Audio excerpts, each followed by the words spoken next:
Hari ni rasa nak makan donat, so kita pun buat laduh donat ni dengan menggunakan Lotus Bread Maker. Inilah dia rupanya Lotus Bread Maker ni. Ni murah je daripada yang branded tu.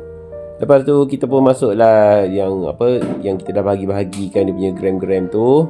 Masukkan dalam acuan ni. Lepas tu dah masuk acuan, kita tekan supaya bentuk donat kita tu sekata. Dia bulat elok cantik lah. Tak adalah dia bentuk tak sekata kan. Lepas tu kita buat lubang kat tengah lah.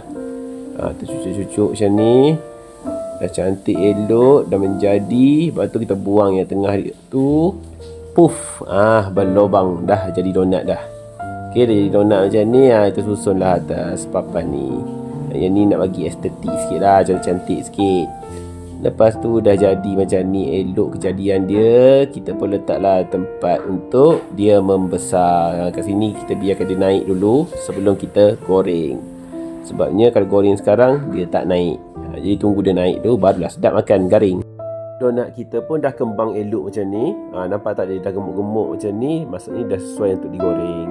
So kita panaskan dulu minyak. Make sure minyak panas. Minyak dah panas, bolehlah masukkan kita punya donat. Biar dia caw macam tu. So guna api slow lah kalau api tu kuat sangat, sebab takut dia cepat hangit. Jadi biar dia masak macam ni sampai dia keperang-perangan. Lepas tu bolehlah kita angkat. Dia dah perang-perang sikit.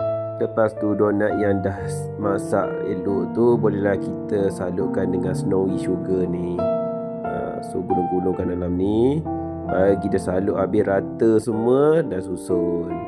Lepas tu ambil lagi, gulung-gulung lagi dalam gula tu. Lepas tu